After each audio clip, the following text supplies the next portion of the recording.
So good evening, everybody. As Emily said, thank you so much for joining us this evening.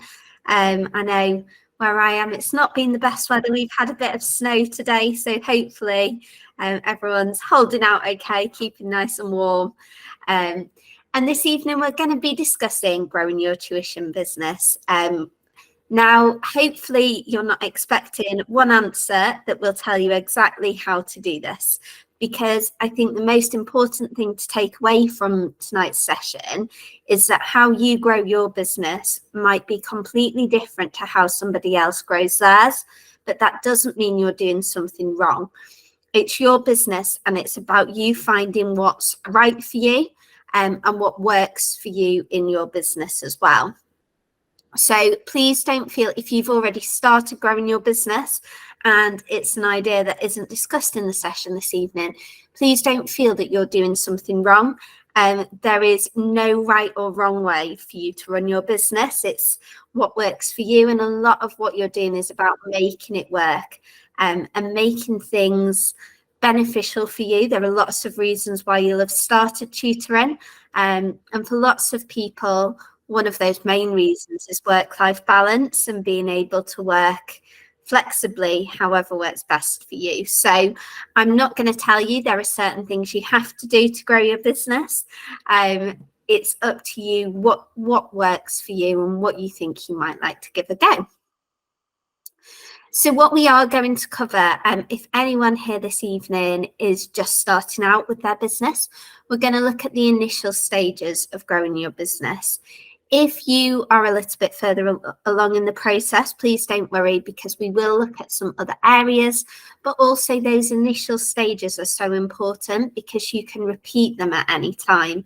So just because you've done that first push doesn't mean that you're never going to do it again.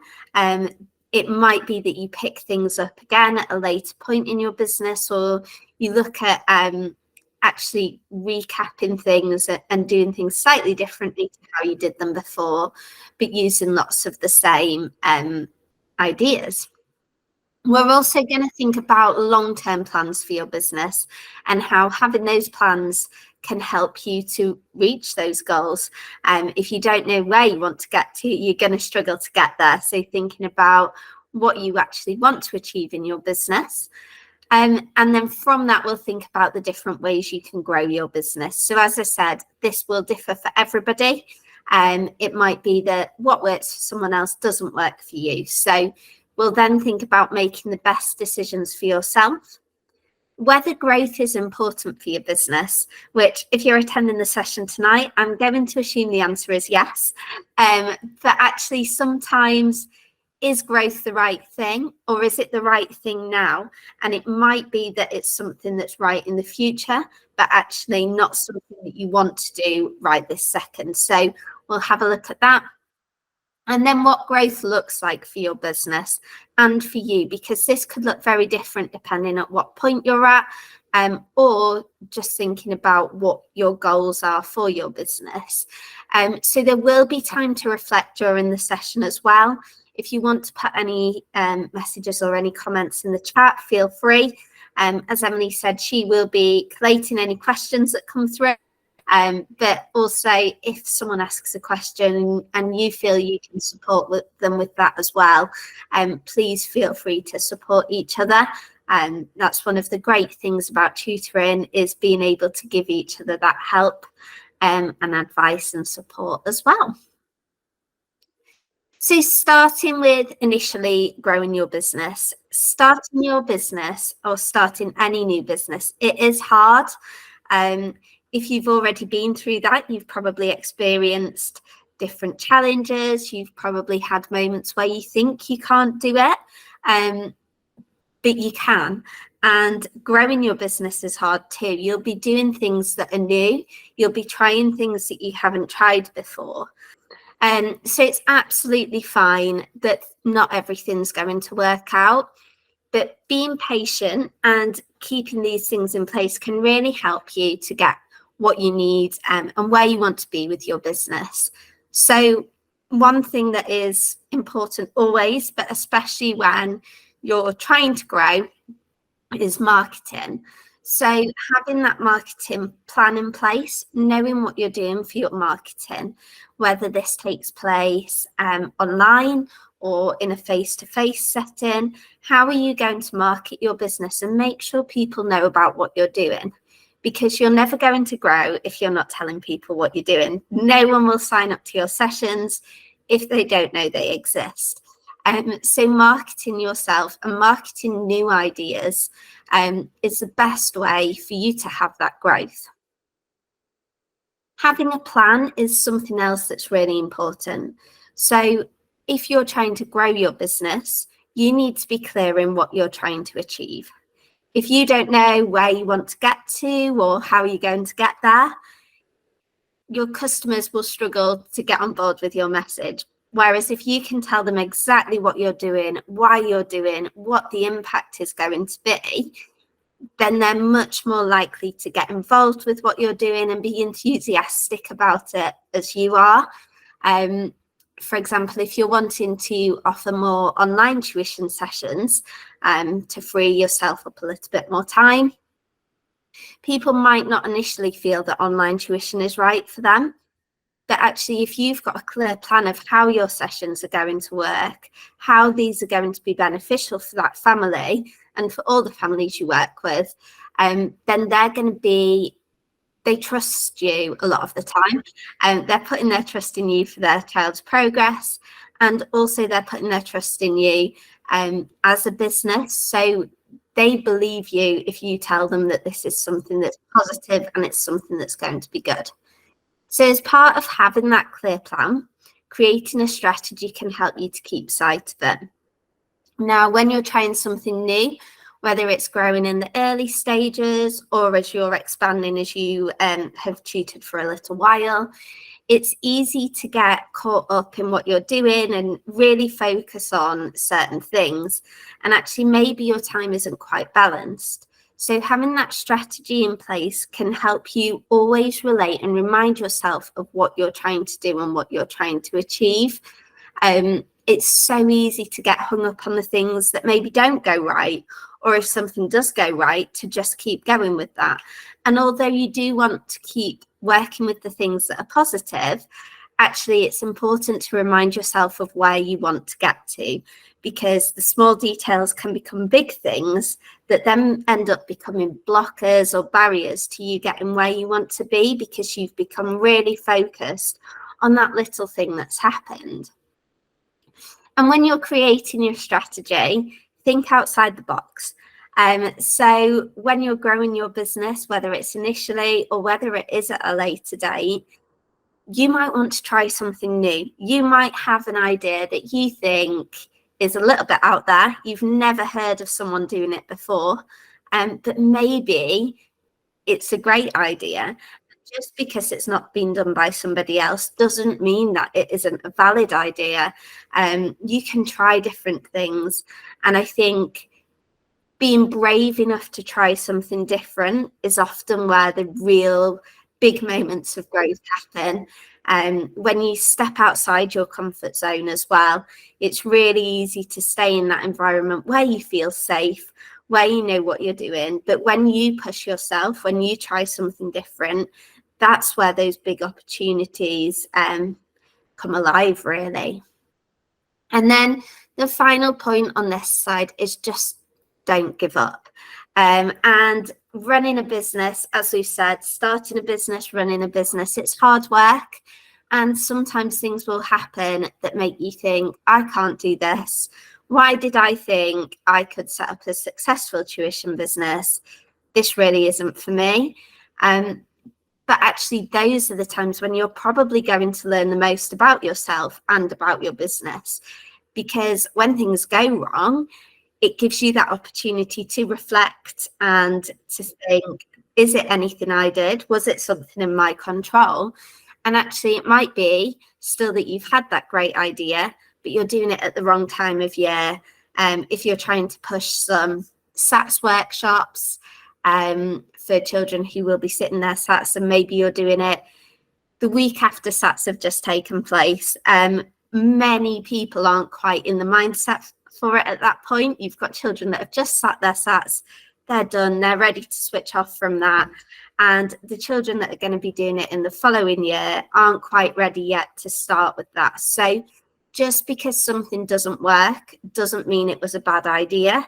It might mean that it was the wrong time. It might mean that it was the wrong students. You might have started a group session that you thought was going to be great, and it hasn't quite taken off in the way you thought it would. But maybe the children or the students you're working with aren't quite right for group sessions, and they're more suitable for one-to-one. So really thinking about just reviewing when something doesn't go as you wanted it to, reviewing what happened and what could you change, and maybe giving it another go. You might not want to give it another go immediately, but it could be something you revisit in a year's time and is then really successful. So if it's something you're passionate about, don't write it off straight away. There's always that chance it takes one person in that one moment to think that it's happening right. So I'm just going to switch my screen now just to share with you a business plan template that you could use. So when you're making a business plan, it's important to think about what you want to achieve in your business. So let me just check this has come up. Yep. So thinking about your goals, but not just what you want to achieve right now, thinking about what your goals might be for the whole year. And they could be really big. They could be goals that you think you're never going to reach in that year. And that's fine. The success of your business isn't based on whether you've met these goals or not. There are lots of different measures. And actually, you might have a goal to have 10 students by the end of the year, but you might end up getting 8, but 2 of those 8 might be doing 4 sessions a week. And actually, your success then looks different to how you thought it was going to, but it doesn't mean that you've failed in reaching that. So I think when setting goals, think big, think about what you'd love to achieve, and don't be disheartened if you don't quite get to those, because you will have made some steps and some progress towards getting there. So it's also important to think about any challenges you might face. There's always going to be challenges when you're running a business, and some of these might be things that are in your control, but similarly, some might be things that you have no control over. For example, with the cost of living, there might be things that are, you can't control a family's financial status, and whether having a tutor is something that is affordable for them. But what you can do is predict what challenges might arise and think about how you could overcome those. So being prepared to have challenges and being prepared to overcome those can help you when you are faced with those challenges. You've already thought through things a little bit, and you're prepared to take these challenges on. A challenge isn't always a bad thing. And again, it can be that place that you really grow because you learn a lot about yourself and your business. The opposite of the challenges are the opportunities that you might face. So every year, although there's challenges, there will be some new opportunities. And this, again, might be something that you've put in place in a previous year that's going to provide you with new opportunities. Or it could be something that is completely out of your control that ends up being an opportunity. So for lots of tutors, children being at home during lockdown was a huge opportunity because parents were looking for additional support with the homeschooling and keeping their children on track while they weren't physically in school, and thinking about how you can then maximize these opportunities. So it might be an opportunity that isn't directly related to tutoring. It could be something that's happening in your local area. But how is that then an opportunity for your business? So how can these things that are happening around you turn into opportunities that you can use to grow your business? And as I said, these things aren't going to happen overnight. So what's really useful to do is break them down and think about each month And when you look at the whole year, looking month to month, what you can do in each month to help you get to those 3 goals that you've set at the start. So it might be that you want to take some seasonal trends into consideration. If you do a lot of exam tutoring, it might be that thinking about the exam period is something you want to factor in. But thinking about each month, and when you look at each month, what opportunities and what challenges you might face in those. And this will just help you to be a little bit more prepared as things come up. So then the last thing to think about when making these plans and setting these goals is, do you need any development to reach that? So it might be that you've never done a group session before. It might be that you've never tutored actually for the 11 plus, but you're looking at expanding your services to cover the 11 plus. So you might need to develop yourself in those areas. It might be something as simple as your confidence, and you just need to build up a bit of confidence. And to do that, you might be looking at local business networks or communities of other tutors, just to give you that reassurance and that support. But having a plan in place, as I said, is a really good way to start with growing your business, because it helps you to know where you want to get and think about how you're going to get there. And it's also that reminder. So when you are having those challenging times, which everybody has when running their business, no matter how long you've been doing it, there will be different challenges that you face. But actually having somewhere to look back and think, actually, I've already done all these things that I was planning to do, and it's got me to this point. It's sometimes hard to look back and see how far you've come, but putting it into writing can hold you accountable to trying to make progress with it, but it can also allow you to see the progress that you've made. So we'll keep going through. So you've got your business plan, you've made some plans about what you want to do, and you're going to think of that as a long-term plan. So within it, you've got each month, and you might have a short-term plan within each month, but you're going to come up with that longer-term plan. So as we said, understanding your long-term goals, you will then have short-term goals within those. But you need to think of what your big goals are first so that you can then break them down. I've put it in bold here, and I have said it a few times during the session, but I will continue to say it, is that not everything's going to happen overnight. And I think it can be, you make these great goals, you've got a great plan in place, and you're waiting for something to happen. You've done all these actions, you're feeling really confident, and then nothing happens. You've launched this amazing group, you've done all your marketing, and no one's got in touch. And that's okay. If you've been tutoring for a while, think right back to the start. And when you start, it can be slow. You're establishing yourself in a new area. And that's what you're doing as you're growing your business too. So if you're starting to offer groups, or you're looking to work with schools, for example, that might be an area that you've not worked in before. So your students that you currently work with, they trust you, they know how great you are, but you're trying to break into this new market.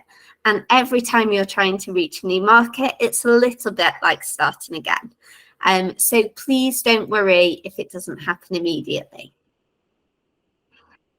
Another thing to try and not do, although I do understand it is very hard, is to compare yourself to other tutors.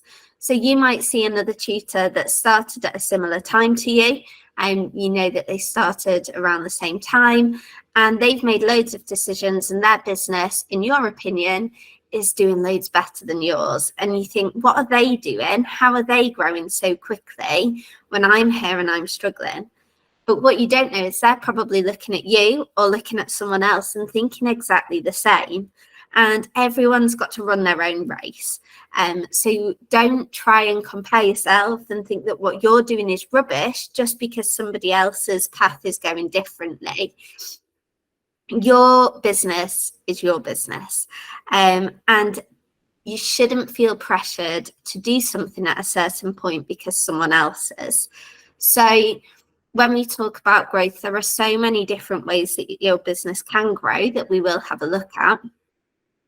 But it doesn't mean that your business isn't growing if you haven't launched 3 new courses and you've started doing group tutoring, because it might be that that's not your plan.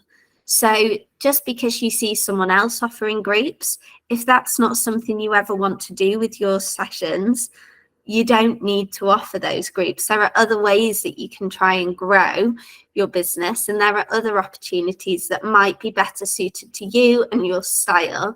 So just remember, as I said, it is very hard, but try and not compare yourself to others, because just because it's something that works for them, it could work for you too, but you might not be happy doing it.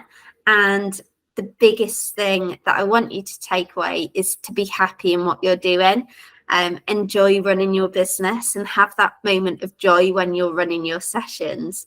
Now, whether that joy comes from running a group session, working on exam preparation, working with students who are home educated, working with schools, that could come from different places.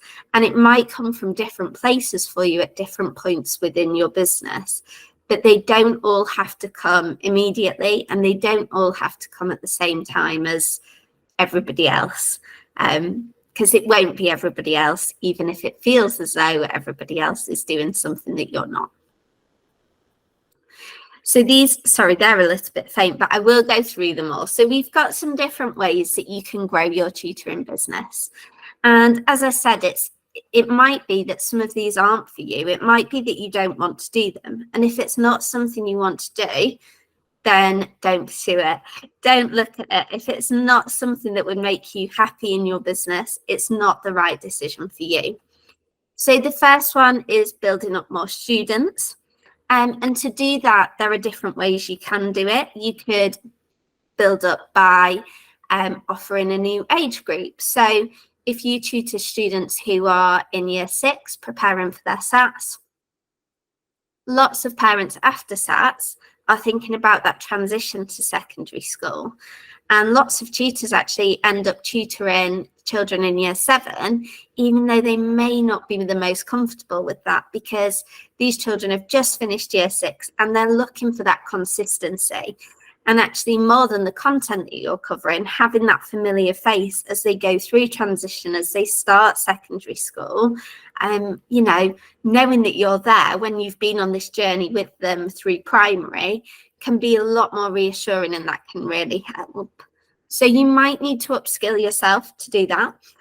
It could be a long time since you've done year 7 maths, for example, and things might have changed a lot since you last looked at year 7 maths. But taking that time to look at things and to develop yourself and grow in your own skills can help you to offer more to the students that you're working with. It might also be that you expand the subjects you offer. So it might be that it's something that's linked to what you do. If you're doing English sessions focusing on reading, you might want to look at creative writing if that's something that the families you're working with might be interested in, or other areas around that.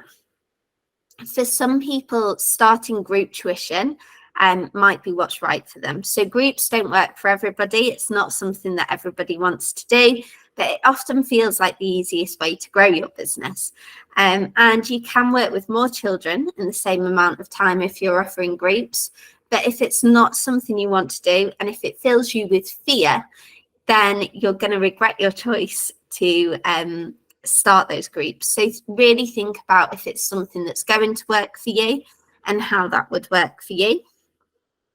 You could try offering sessions in a different format. So some tutors offer pre-recorded sessions or kind of intensive courses that families can buy rather than working with a tutor live. So that's another opportunity that you could use. If group tuition isn't for you, why not try having something that people can download or people can use in their own time, especially for those families that might feel that they can't commit to a session with you every week.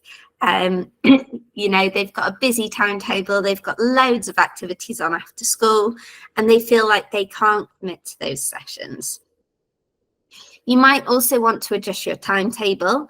to offer more hours. But again, that is something that you need to think about carefully, and remember why you started tutoring, remember why you're offering the hours that you're offering. It might be that initially you just wanted to give up a couple of days to see how it went, and actually it's taken off and you're happy to give more time to it. And if that's the case, then of course increase your hours if that's what you want to do. However, if you have tried to fit in as many children as you can, you've done everything you can, and you now only have Sunday afternoon off, it's the only day of the week that you have any time free, and someone wants a session at 4 o'clock on a Sunday afternoon, if you're happy to work 7 days a week all day, then that's your choice, it's your business. But consider that beforehand, and actually, is it a sustainable growth that you're putting in place there? Is it something that you're going to be able to keep up? Because your business won't grow if you make decisions quickly that you can't keep up the promises on. So if you're working 7 days a week, doing sessions from 10 o'clock until 8 o'clock in the evening, you're quickly going to get tired. Well, some people might not, but for me personally, I would be exhausted, and I know that I wouldn't be giving my best sessions to those children because I'd be working myself too hard. You might also want to think about working with schools or other organisations. Sometimes working with agencies can help you get your foot in the door as well, but that might open up daytime sessions if you're wanting to tutor through the day. There's also the market of students who are home educated, or students that are living and working in a different time zone. So thinking about all of these different opportunities, now we're in a more digital online world, it doesn't have to be those opportunities that are right there on your doorstep. Again, you can think big. And these things, like I said, they can take time to happen, but it gives you that opportunity to try things out and to try and cast your net a little bit wider. And a final thing that you might want to do to grow your business is take on some additional tutors. And again, this isn't for everybody. If you want to just work by yourself and you're happy as you are, then that's absolutely fine. But if you're looking at growing and you want to become a bigger business, it might be that you look at hiring people to work for you as well. Now, that's going to change completely how your tuition business works. So there are lots of laws and regulations that you'll need to look into if that's something that you're interested in. But that, as you can see here, there are lots of different ideas, and it might be that you don't want to do all of them. It might be that you want to give them all a try at some point, but actually there are lots of different opportunities that you can take, and there's more than this. I'm sure people have tried things that aren't on these slides as well, and I'm sure people have been successful with them too. So as I said, if you have an idea, back yourself and be confident and give that idea a go, because if it's something you find interesting, there will be someone else that finds that interesting. Even if it's not traditional, you might have been, tutoring English, but then really like to work with, I don't know, art. You're really into art, you really enjoy painting, and doing a painting club, it doesn't always have to be the same skills that you're thinking of. So have a look into that, explore what's right for you, and think about what is right for you and your business, and for the families that you're working with.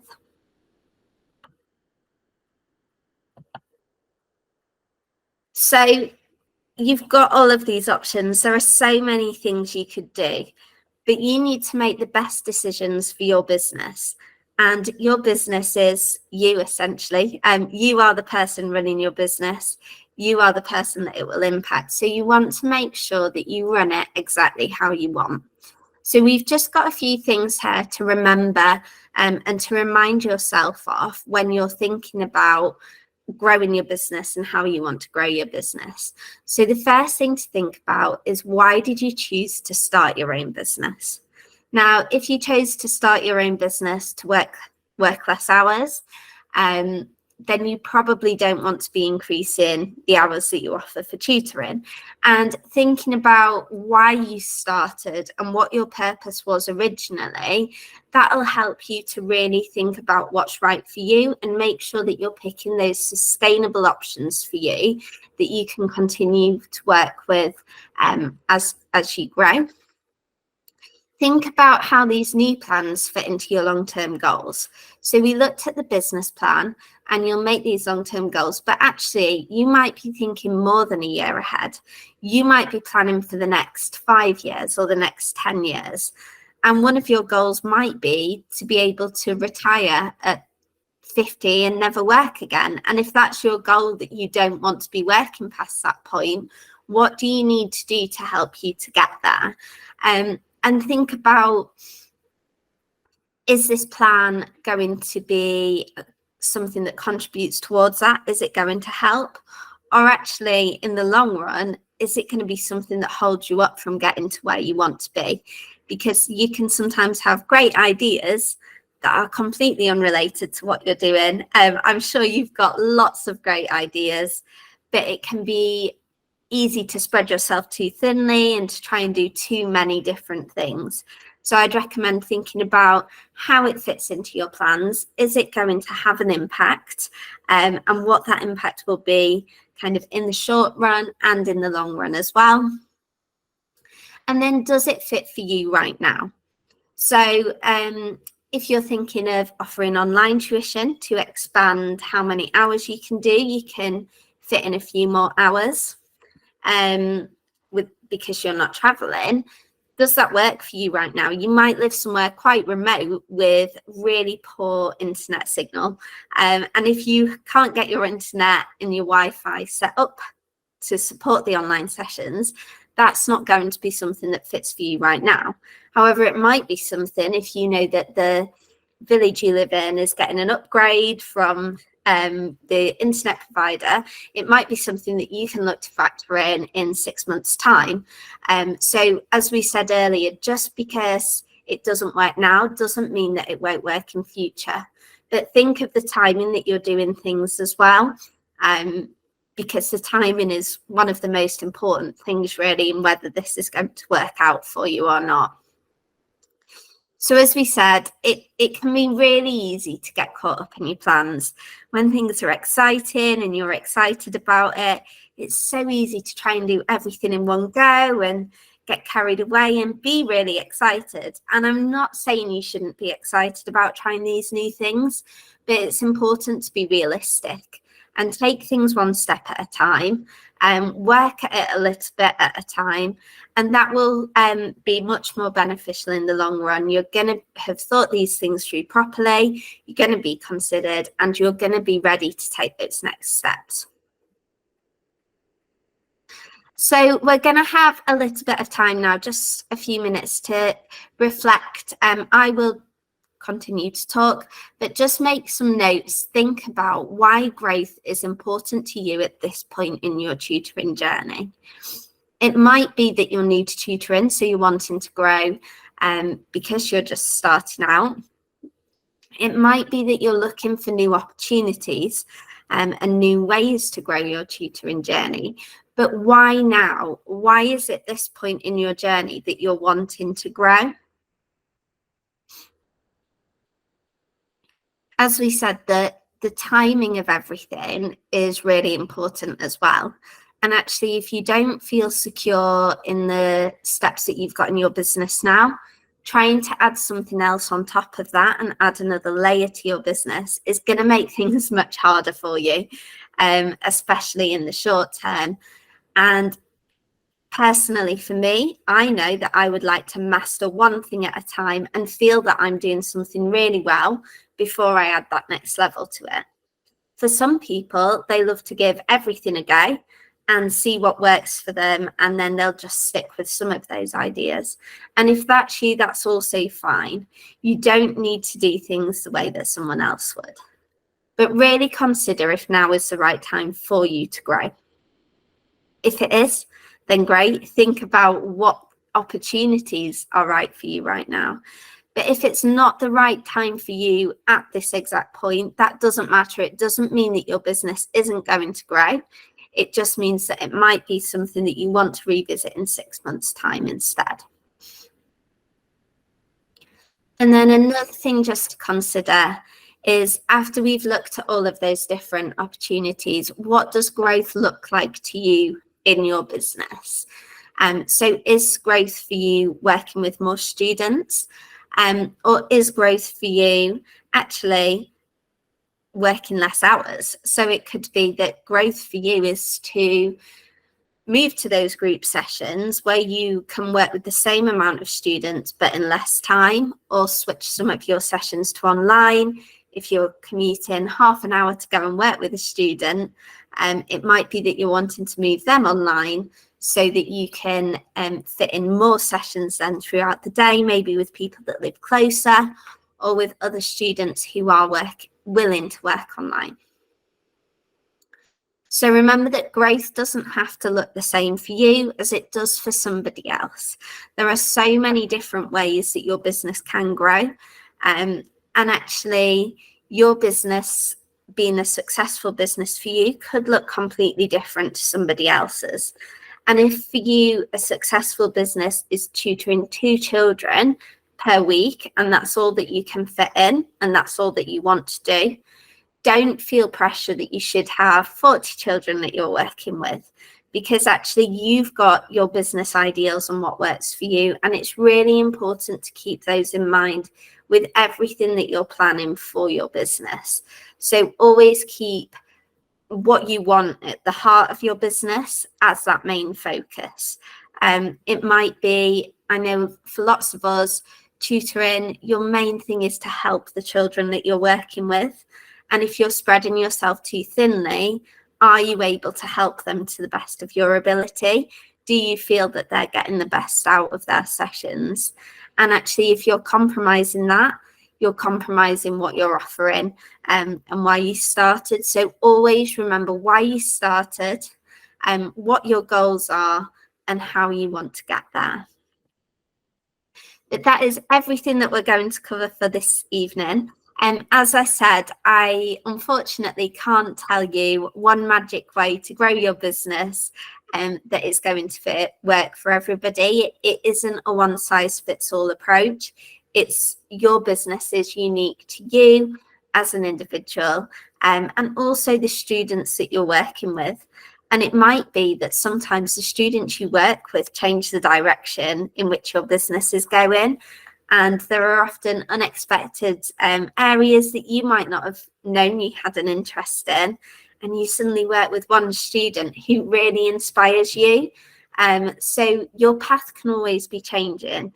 So even when you've got that plan in place, you've set your 3 big goals for where you want to be in the next year or the next 5 years. If you change those, that doesn't matter. You can have a plan and it can be a working document. It can change. Your goals can change and your successes to you can change as well.